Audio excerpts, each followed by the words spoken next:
اگر آپ اس پہ غور کریں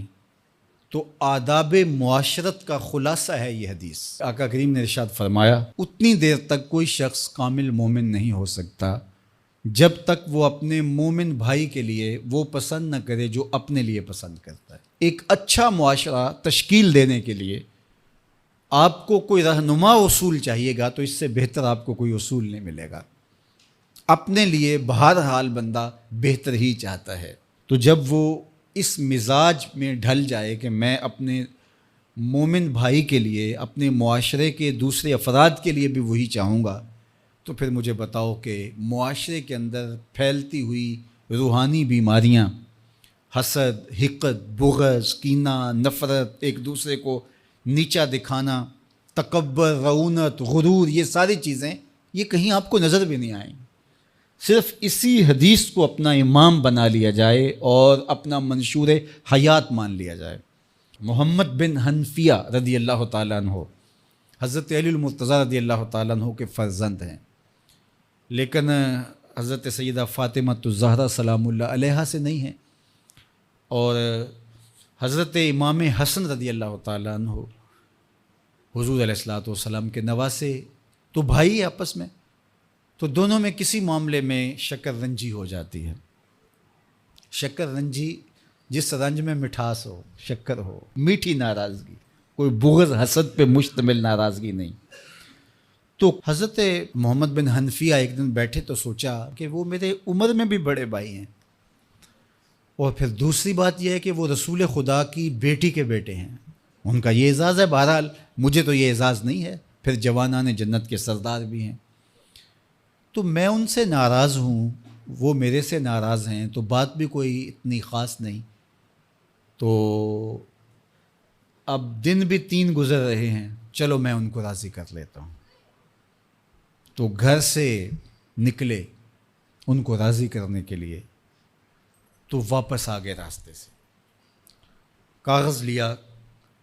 اور اس کے اوپر اپنے بھائی کے نام مکتوب لکھا کہ میں آپ کو راضی کرنے کے لیے گھر سے نکلا تھا، لیکن راستے میں مجھے حضور علیہ السلام کا فرمان یاد آیا کہ جب 2 مومن بھائی آپس میں کسی معاملے میں الجھ جائیں، ناراض ہو جائیں، تو جو صلح میں پہل کرے گا وہ جنت میں بھی پہلے جائے گا۔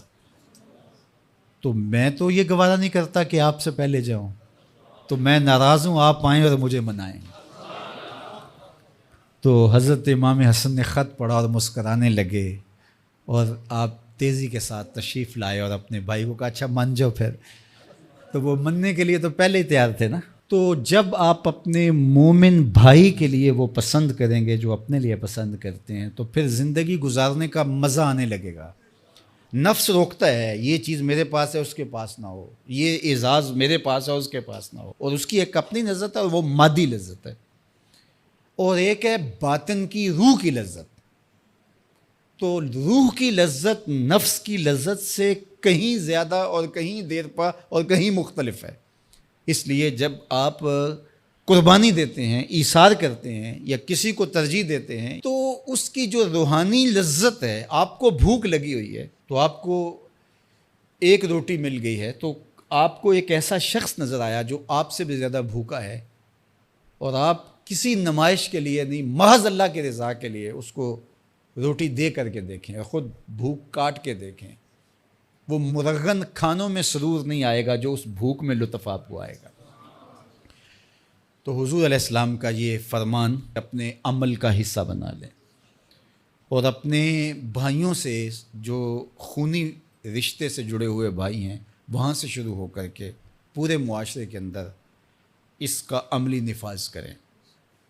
آپ کو اتنا سرور آئے گا اور باطن میں اتنا نور آئے گا، اور اس قدر معاشرے میں خوبصورتی کی بنیاد پڑے گی۔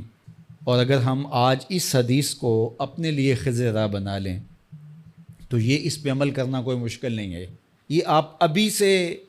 جب اٹھیں گے تو اپنے ساتھ والے کو ترجیح دے دیں گے کہ پہلے یہ گزر جائے، تو ابھی سے شروع ہو جائے گا یہ کام۔ تو یہ آپ گھر میں اپنے بچوں کے ساتھ، اپنی بیوی کے ساتھ، روزمرہ کی زندگی میں جہاں ملازمت کر رہے ہیں، کاروبار کر رہے ہیں، جن دوستوں کے ساتھ کھیل رہے ہیں حتیٰ کہ، تو یہ وہ چیز ہے کہ اس کا آغاز عمل سے پہلے سوچوں سے شروع ہو جاتا ہے۔ کہ آپ کسی کے لیے اچھا سوچنا شروع کر دیں. جو اپنے لیے سوچتے ہیں وہ اپنے بھائی کے لیے بھی سوچیں. ہمارے بزرگ فرمایا کرتے تھے کہ کسی کے ساتھ دوستی کا ایک حق یہ بھی ہے کہ اس کی آخرت کے لیے سوچا جائے کہ یہ میرا دوست ہے تو دنیا میں میرے ساتھ ہے تو حشر میں بھی جنت میں میرے ساتھ ہو. تو اس کی ہدایت کے لیے اگر نماز نہیں پڑھتا تو اس کو نماز کی طرف لے کر آئیں. اگر اس کے معاملات کے اندر خرابیاں ہیں تو ان کو دور کرنے کی کوشش کریں اور اس کو آہستہ آہستہ اچھائی کا خوگر بنا لیں.